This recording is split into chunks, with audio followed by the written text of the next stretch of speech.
We are continuing our discussion about defining the research problem by recognizing the problem or the opportunity within the organization. That was the previous video. Now we're trying to find out why the information is being sought. So if I just scroll here, we need to make sure if we are doing this for our bosses, our stakeholders within our organization, or whether we're doing this for another company, so we're hired as a consultant, we want to make sure the problem or opportunity statement reflects the true underlying issue.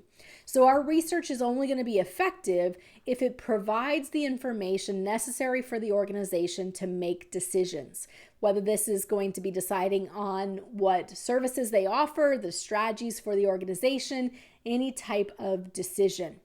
And research can be expensive, whether you're doing it in-house and you have to collect a lot of data to analyze, or whether you are hiring another company to do it. It can be expensive. So we need to make sure that our boss or stakeholders, those who are making the decision, or our client, make sure that their time and their money and our effort is not wasted. So we want to make sure that we really understand the heart of the issue.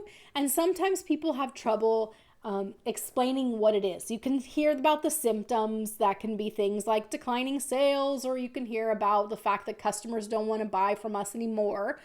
But it doesn't get to the underlying heart of what they really need to know to make decisions. So a lot of times this is a conversation with upper management or with your client to really get at the heart of the issue. So we want to make sure that whatever we do is going to be to impact decisions and is going to be helpful. So let's look at a couple of McDonald's commercials. Okay, so you are trying to figure out, you're working for McDonald's, you're trying to figure out what the appropriate advertising campaign should be.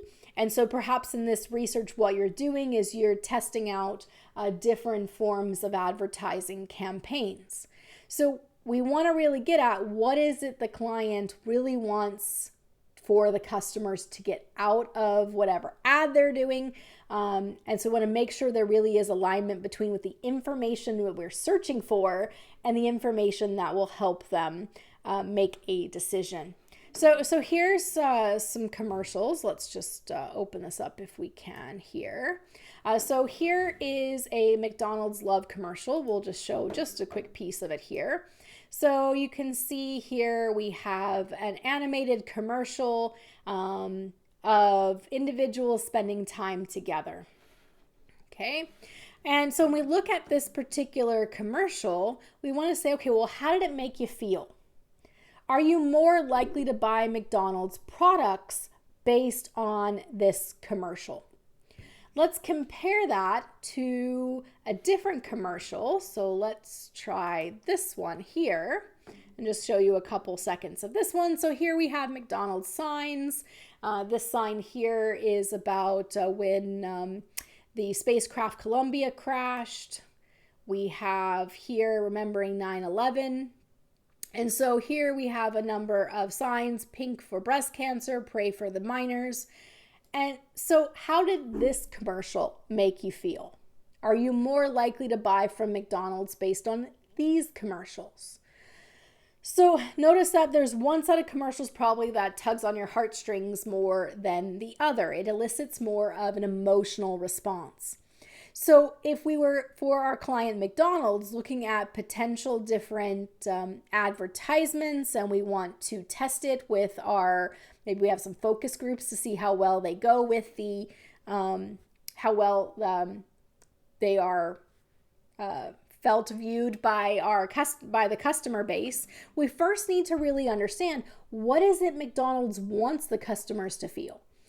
If they want them to feel an emotional attachment, we want to twinge on that heartstrings, right? Those are very different questions we would ask those viewing these commercials than if we want it to be more happy and light. And so what is it that McDonald's is really hoping to get out of these?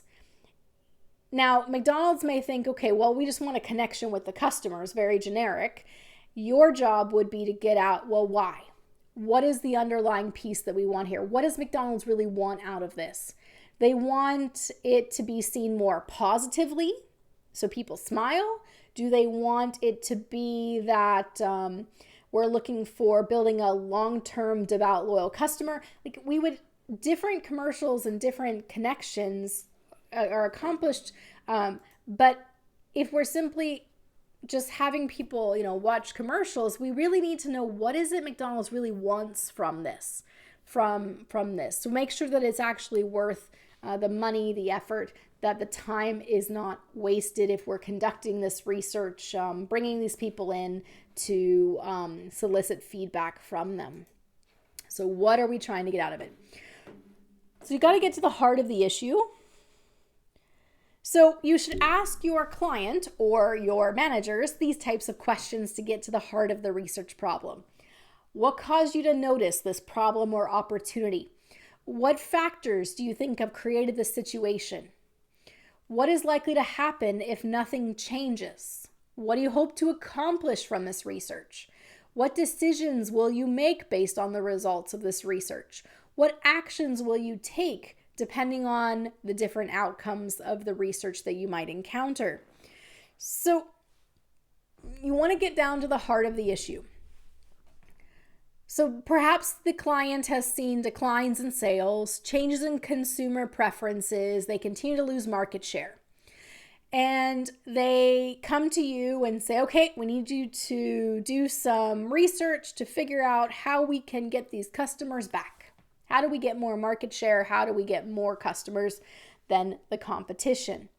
And so what you're doing in this process is probing at what it is they really want. So why do they need more customers? Is it really about profitability? Is it really about the existing products? Where are they willing to go with this and explore what are the options?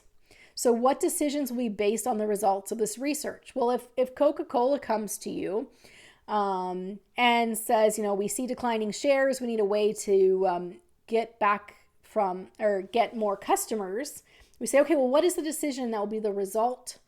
What decisions will be based on the results of this research? Well, we discovered that what they're trying to figure out is whether or not they want to change the recipe to a sweeter one. Maybe in the process of working on Diet Coke, they've discovered a new sweeter recipe.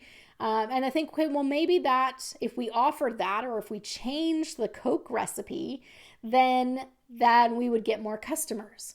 Well, then the decision that they're making is really about changing the Coke recipe, in which case that's what really needs to be addressed here.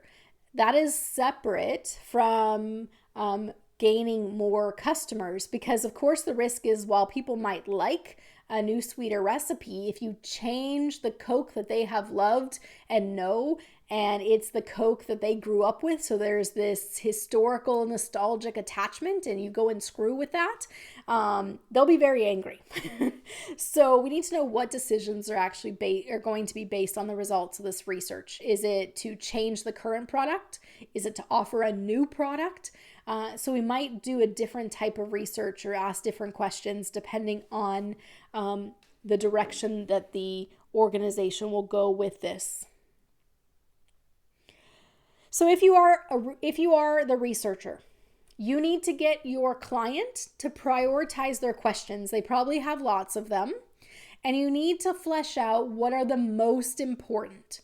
Help rephrase the questions in several slightly different ways. Discuss the differences, hone in on what decisions they're going to make, what possible outcomes they're exploring to help get to that heart of the issue. You also might create some sample data and ask them, well, if we collected this type of information, would that help you answer your question? What decisions would you make based on that? To help them think through the logistics of, okay, you fund this research, we do this, we collect this information, now what?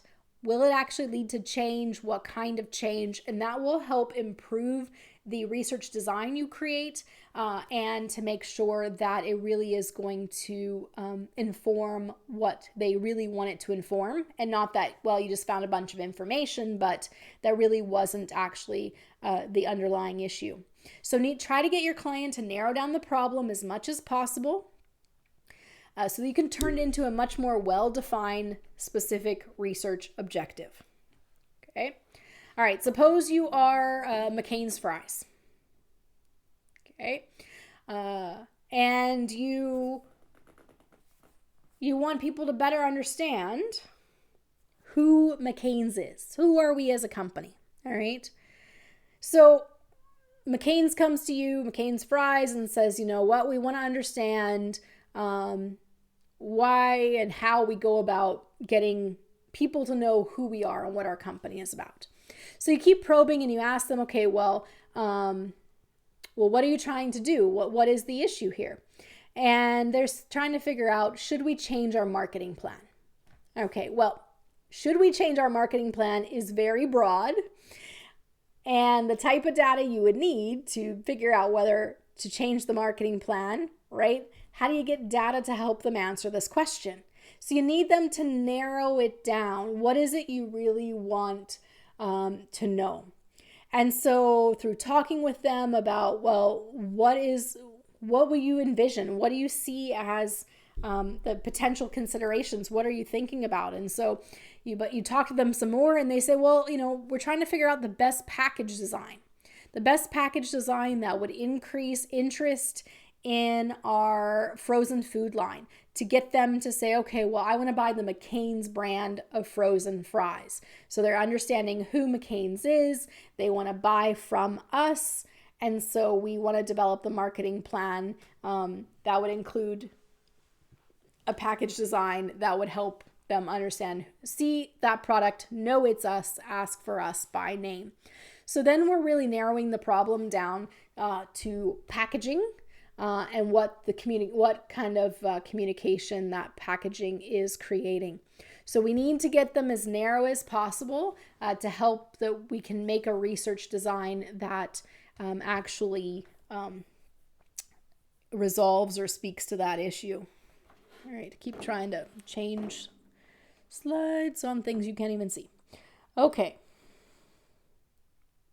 So we rephrase the question, we give them examples of sample data, trying to help them understand that if we found this, then what would they do with it? If you're the client, so let's take it the other direction. So rather than being the client and asking the questions, if you are the client who is hiring a researcher, you need to tell them what is the underlying issue that led you to this research product. How does this issue relate to your industry, create opportunities for you? Give them some context that will help them in terms of crafting the research project.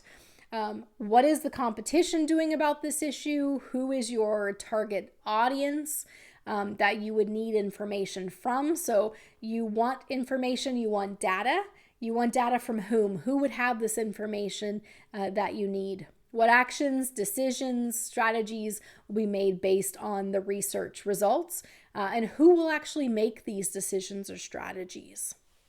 So whether you are the company hiring someone to do the research or you are the researcher, the key point here really is to provide enough context, provide enough story so that you can get to really what is the information that is necessary for the company to take action from this information. So we want to collect information, analyze it, make recommendations. We want to make sure those recommendations are actually helpful.